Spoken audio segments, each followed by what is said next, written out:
Hello la team, bienvenue les monégasques, bienvenue tout le monde. J'espère que vous allez bien, on se retrouve pour une nouvelle vidéo. Je sais, ça fait longtemps, long time no see, comme disent nos amis les anglais. Et je reviens après une défaite, une énième défaite de l'AS Monaco en ce début de saison. On va débriefer ce match Lyon-Monaco, let's go.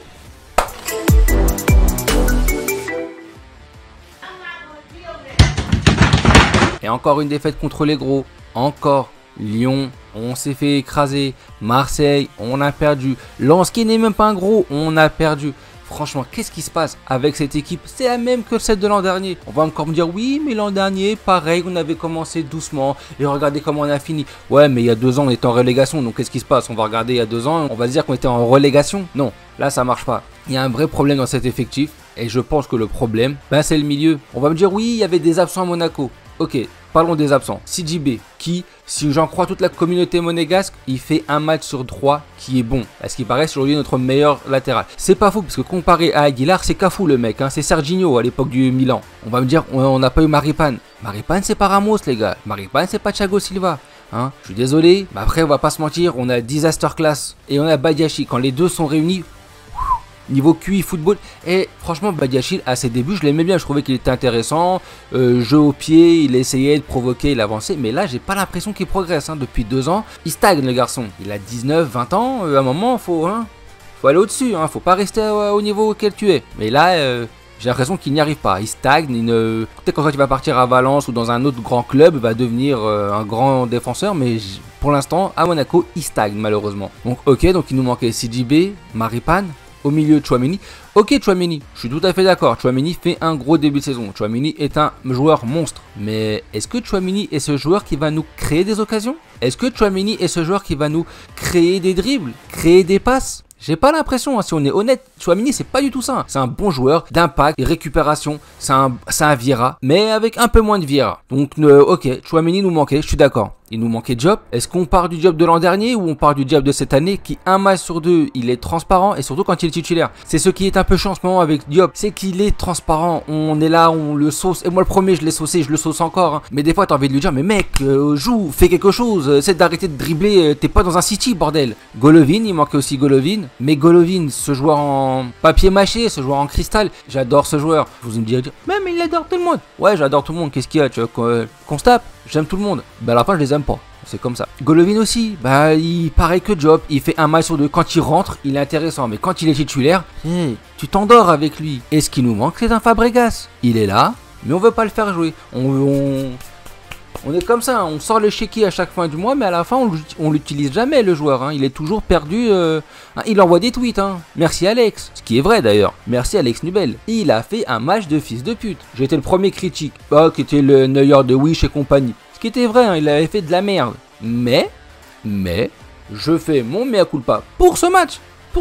En espérant que sa saison soit lancée, il a fait un match de fou hier. Et il le perd. Les arrêts sur Toko et Kambi, sur la tête, sur la frappe. À un moment, Caio Henrique, il était là.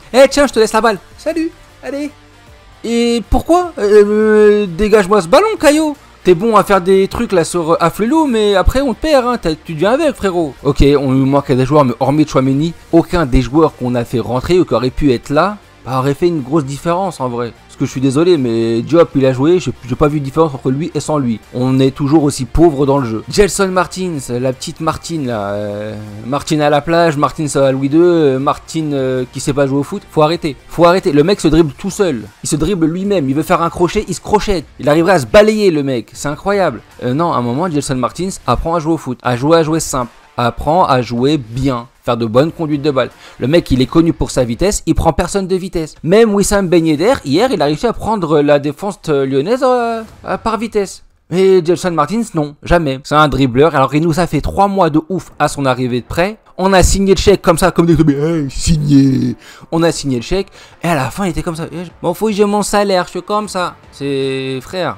Même Draxler au PSG, il prend son salaire, mais au moins, quand il joue, t'as l'impression que c'est un bon joueur. Lui, t'as pas cette impression. Et après, on en revient hein, sur mon ami Groland, toujours là quand il faut lui. Hein. Oh là là. Frère, à un moment, est-ce que vous vous souvenez de l'occasion de Berbatov contre Arsenal sur une passe de Martial? J'avais l'impression de voir la même chose, mais pas la même finalité. Berbatov, le geste était lent, mais précis, calculé, net. Voland, son geste était lent, c'est tout. Il était juste lent. Il n'y avait rien après. Hein. Le mec, il a mis 3 heures déjà à contrôler, contrôle de balle de merde. 3 heures à se mettre face au but. Même Marcelo, hein, qui est en CFA2, il est revenu, il l'a taclé. Je sais pas si vous vous rendez compte, les gars. À un moment, faut arrêter. Donc moi, je veux bien. Hein. Voland, je l'adore. Non, enfin non, je l'adore pas, faut pas se mentir. Mais non, Voland, faut arrêter. Faut qu'il fasse une petite session à Merano. Sur le banc, il arrête de bouger. Il arrête. On n'en veut plus là. Ben Yedder, mesquine, il est tout seul. Ses contrôles ils sont un peu. Il fait de temps en temps, il essaie de faire quelque chose, mais il est tout seul.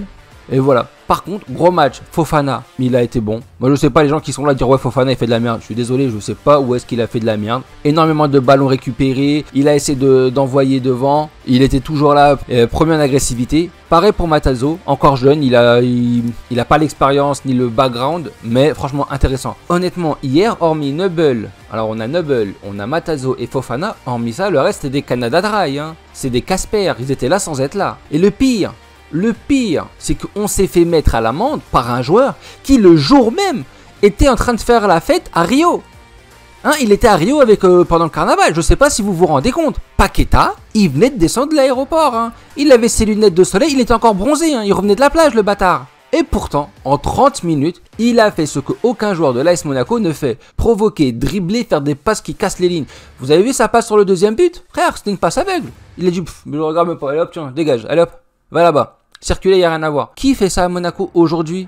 Vous allez me dire Tchouaméni? Non, Tchouaméni ne fait pas ça. Diop, il devrait le faire, mais il ne le fait pas. Golovin devrait le faire, mais ne le font pas. Et ça devient relou. On en revient encore au recrutement. Un recrutement bidon. Jean-Lucas, qu'est-ce qu'il apporte? Honnêtement, rien. Boadou, alors j'ai laissé le temps, je disais ouais il a l'air d'être pas bon mais bon quand même on va le laisser le temps. Plus je lui laisse le temps, plus il me montre que j'ai raison. Il me montre que c'est une escroquerie pour l'instant. Le mec, il avait la balle, il a pas réussi à la garder. Il fait 1m85 et c'est un bon gabarit, hein, c'est un beau bonhomme. C'est pas Ben Yedder, c'est pas Messi. Et pourtant il n'arrive pas à contrôler le ballon, à le garder et à faire une protection de balle. Non, il n'y arrive pas. Ça, le B.A.B.A, il n'y arrive pas. À un moment, moi je veux bien, oui, il n'a pas de confiance, oui, il joue jamais, oui, tout ça, il n'y a pas de souci. Mais à un moment, il y a peut-être des raisons pourquoi il joue pas. Jacobs, il est rentré, je sais même pas, en fait, je l'ai pas vu, Jacobs. Il est rentré, il a juste dit oui, bonjour, je fais acte de présence. Mais pareil. Donc honnêtement, oui, on a enchaîné des victoires, mais c'était contre Bordeaux. Hein, j'ai envie de te dire, tout le monde passe sur Bordeaux. Saint-Etienne, tout le monde passe sur Saint-Etienne. Donc voilà, est-ce qu'il y avait vraiment quelque chose qui, à la fin de ces matchs, te disait wow, il s'est passé quelque chose, c'est intéressant. Non, depuis le début de saison, on se fait chier. Alors le résultat compte, alhamdoulilah comme on dit, on gagne, on a enchaîné les victoires. Mais est-ce que vraiment tu t'en sors et tu te dis, ah ouais putain, machine, on roule dessus? Non, on a encore perdu contre un gros. Et je pense qu'on va encore perdre contre les gros. Ça va peut-être faire comme la saison dernière. On va juste espérer que les équipes qui sont devant nous réussissent moins. C'est triste, c'est que Monaco ne doit pas compter sur lui-même pour être en haut du podium. Non, il doit compter sur le fait que les autres ne gagnent pas. Tu me diras, c'est un peu la logique. Mais bon, normalement, un club comme Monaco qui en plus est structuré et qui en plus, on a Mitchell. Hé hé, confiance en Mitchell. Donc non, honnêtement, j'y arrive pas. Je ne suis pas du tout emballé par ce qu'on voit depuis le début de saison. La coupe du UEFA qu'on va voir jeudi contre le PSV Eindhoven, on va encore voir. Hein. Il va y avoir toutes les équipes de CFA qui vont jouer. On va le mettre encore le match de côté. Je ne sais pas, je suis pas bon en prono, donc je vais pas faire de prono en disant qu'on va perdre ou on va gagner. Mais c'est pas forcément bon. Et je pense que il faudrait que Monsieur Kovac se dise, tiens, je vais garder le même 11. Au pire, tu sors Matazo, tu fais rentrer Tchouaméni. Tu fais sortir Dizazi, tu fais rentrer Maripane. Et voilà. Mais pas, tu vas nous changer, tu vas mettre Jacobs, tu vas mettre Jean-Lucas, tu vas mettre Maréchal et tu vas mettre Pétain. Non, tu mets personne, tu gardes ton 11. Reste tranquille. Enfin bref, en tout cas, je suis content de vous revoir. En tout cas, on est tout cœur avec eux parce que là, c'est une semaine charnière qui s'annonce. En tout cas, on est tout cœur avec eux parce que les prochains matchs qui s'annoncent vont être compliqués. On joue contre le PSV Eindhoven et contre Montpellier. En tout cas, on est tout cœur avec eux, toujours derrière eux. Et Dagemounegou. À bientôt. Bah alors, tu lâches pas un petit abonnement, un petit commentaire, allez, un petit pouce bleu, ça fait plaisir et ça aide. Merci beaucoup.